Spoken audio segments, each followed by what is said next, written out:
E aí, pessoal, beleza? Professora Juliana.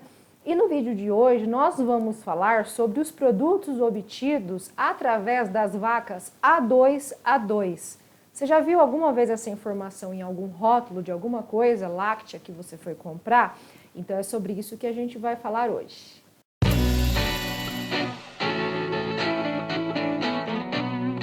Bom, eu resolvi gravar esse vídeo então porque eu tive pelo menos umas 5 ou 6 pessoas que me perguntaram sobre esse tipo de leite, né? Muitos alunos, professor, e até pessoas ali no direct do Instagram que não são meus alunos diretos, mas que tinham essa dúvida também. Olhem como estou famosa, 6 pessoas, gente, vieram me perguntar e por isso eu resolvi fazer esse vídeo aqui.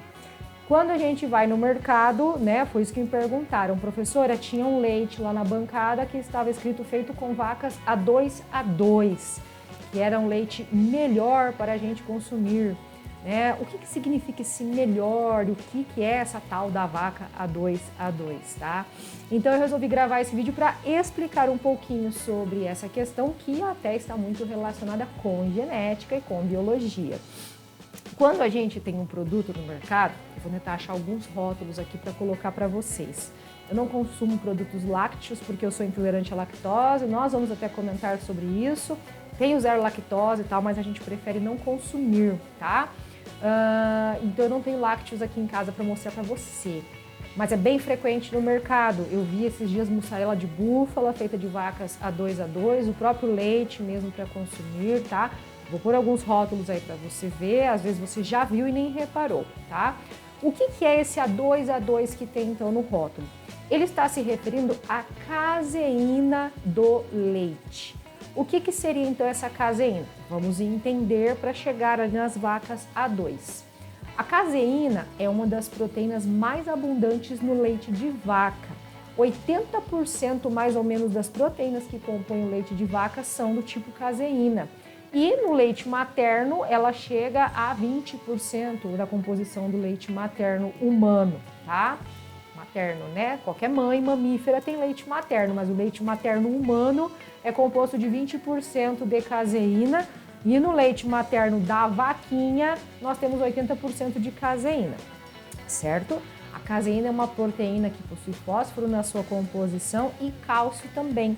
É uma proteína bem completa, tá? Pensando em termos de alimentação, é uma proteína rica em aminoácidos essenciais, que são os tijolinhos das proteínas, né? São os aminoácidos, e são aqueles que o nosso corpo geralmente não produz ou produz em quantidade insuficiente para a nossa vida. Então nós retiramos eles da alimentação. Então a caseína é uma proteína bem completa e muito bacana se utilizada na alimentação. Porém, a quantidade de caseína que a gente tem no leite de vaca, ela é uma quantidade, vamos dizer, pequena, tá? Quando comparada com a concentração que eu poderia ou deveria consumir. Tipo assim, para eu conseguir uma quantidade bacana, eu teria que tomar litros e litros de leite, o que não é adequado pensando aí em uma dieta, tá? A gente não vai viver só de leite, né? Seria mais ou menos ali a questão da creatina. A creatina tem vídeo no canal da Prof. Ju, tá? Vou pôr aqui em cima para você, aqui ou aqui, não sei agora, acho que é aqui, né? Aqui. Vai aparecer aqui o card da creatina para você. Nós temos creatina na carne de boi, principalmente na carne vermelha, porque ela é uma proteína muscular, só que a quantidade é muito baixa. Então, para a gente conseguir uma quantidade adequada de creatina vindo da alimentação, a gente teria que comer quase 2 quilos de carne por dia. É muita carne, tá? Então, por isso que a gente suplementa. E existe também muitos atletas que usam a suplementação de caseína. E o tanto que você retira da sua alimentação diária de caseína já vai ser o suficiente se você tiver uma dieta adequada, tá? Você não precisa se preocupar em suplementar porque ela vai fazer falta para o seu corpo. Não é essa a questão. A questão é que se você faz uma alimentação ali com leite, com lácteos, você acaba ingerindo caseína também, que é uma proteína interessante para o seu dia. Mas você vai consumir outras coisas que também tem proteína, tá? Então não precisa se preocupar.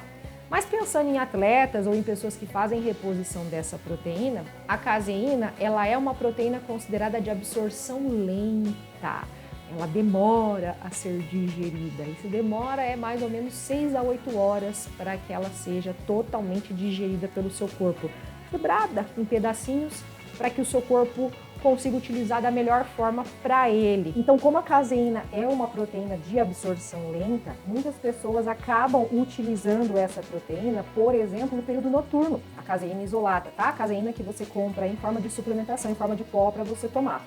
Muitos atletas, muitos praticantes de atividade física usam ela porque essa digestão de 6 a 8 horas vai fazer com que ela fique bastante tempo, né, ali no nosso corpo, no nosso sistema digestório, no estômago, e isso causa também, entre outras coisas, saciedade. Então ela é uma proteína que você também consegue tomar, por exemplo, sei lá, depois do almoço, no lanche da tarde, e ela, como vai passar bastante tempo sendo digerida, ela não dá fome, vamos dizer assim, tão rápido, né? É uma estratégia aí para que a pessoa não fique com fome muito rapidamente, porque é uma proteína que demora a ser absorvida pelo seu corpo. Como, por exemplo, a albumina, tá? Que não é o caso aqui, a albumina é a proteína da clara do ovo, né? Temos também albumina no nosso plasma, mas agora estamos falando da caseína especificamente. Só que ela é uma proteína que demora também para ser absorvida, e a caseína é uma proteína que a gente encontra principalmente nesses alimentos lácteos. O próprio leite, leite de caixinha, leite de saquinho, queijos, os derivados de leite, queijo, iogurte, são os principais alimentos aí em que a gente consegue ter caseína, certo? Ela é bem importante para o ganho de massa muscular, a questão dos aminoácidos que ela possui, né? Mantém aí a estrutura da massa magra, quando você faz atividade física e tal. Né? Ela é bem diferente do whey protein, apesar do whey também ser uma proteína do leite, do soro do leite. O whey é de absorção rápida, é uma proteína bem menor, é uma molécula bem menor, então o corpo absorve muito mais rápido. No caso da caseína, é uma proteína grande, então ela tem absorção bem lenta pelo corpo. Essa já é uma diferença para quem usa whey e caseína, é o tempo de absorção.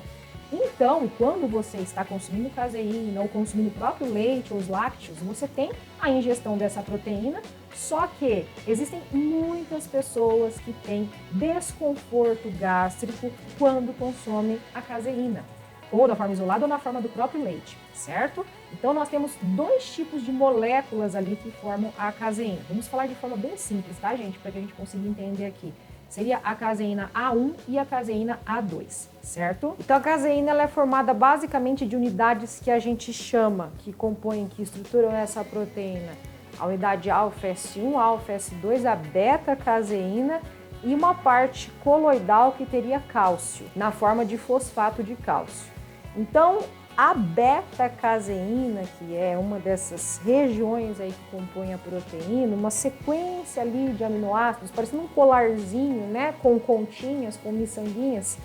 Então, nós temos a sequência de beta-caseína A1 e A2. Acredita-se, os estudos genéticos têm mostrado que a grande maioria das vacas produzia caseína, e vamos pensar em vaca porque é o maior consumo de leite, tá? Eu posso achar a caseína em ovelha, né? Em leite de mamíferos, como a gente falou, mas vamos tratar da vaca aqui em específico. E acredita-se que essa caseína, ela era do tipo unidade, a beta-caseína do tipo A2, e por causa de uma mutação durante o processo evolutivo, que não trouxe prejuízos para essas vaquinhas e nem para os seus bezerrinhos, nós tivemos uma mudança nessa sequência de aminoácidos e ficou então de estrutura A1, que é a beta-caseína que nós temos hoje em grande quantidade. Porém, essa estruturação A1 é que começou a causar alergia em seres humanos, tá? Então, eu já falei para vocês que tem vídeo de intolerância à lactose, e aqui no canal da Prof. Ju também tem vídeo sobre a diferença entre intolerância à lactose e alergia à proteína do leite de vaca, tá?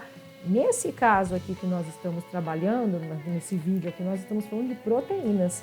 Então, aqui é sobre alergia, tá? Então, esse desconforto gástrico, esse desconforto na digestão, ele é proteico. Então, é uma alergia que as pessoas têm a essa molécula de caseína, certo? Nós até já falamos lá no vídeo, comentamos que quando você tem intolerância à lactose, você toma um comprimidinho de lactase ou usa um alimento zero lactose e você consegue comer sem problemas. Agora, quando você tem alergia à proteína, que é o caso aqui da caseína, não tem o que fazer, nós não temos uma forma de, vamos dizer, digerir esse leite, essa proteína, sem que isso cause um prejuízo, uma reação inflamatória, uma reação alérgica ao nosso corpo, tá? Então, por isso que a pessoa que tem alergia à proteína, ela exclui total o leite da alimentação dela, ok? Aqui é proteína e não açúcar como a lactose.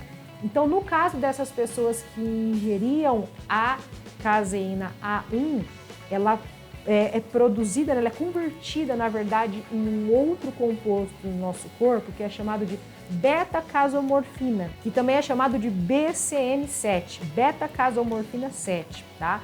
Esse composto é que vai causar o desconforto gástrico na grande maioria das pessoas. Sensação de inchaço, estufamento e podendo ter até casos mais graves aí de coceira na pele, urticária, dor, vômitos, dor de cabeça, náusea, tá? Diarreia também, tá? E em casos mais gravíssimos mesmo, nós podemos chegar até a questão de choque anafilático, né? Que é quando a gente tem o trancamento aqui da glote e o corpo causa uma reação alérgica grave contra essa proteína. E foi então pesquisando as raças de gado que nós temos hoje que possuem essa molécula de caseína A2 é que nós chegamos então a uma sequência de aminoácidos para essa beta-caseína que não forma esse BCN7 que a gente falou, que é alérgico. Então as vacas A2, elas são vacas que produzem um leite com uma caseína que não causaria esse desconforto gástrico, essa reação alérgica à proteína da caseína, a proteína do leite de vaca, certo? Então, o que os pesquisadores têm trabalhado hoje? Com essas vacas que são puras, né, com relação a esse material genético.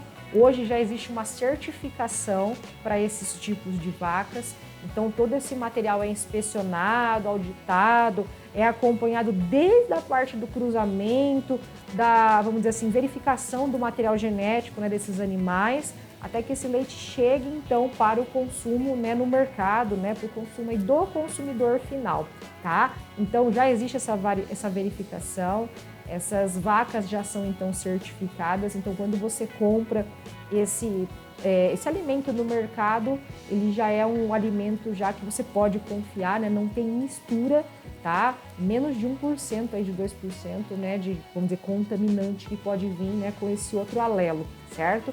Então, funciona basicamente como um caso de codominância, essa questão aí das vacas A2. A gente tem, então, a vaquinha que produz a caseína A1, que causa reação alérgica.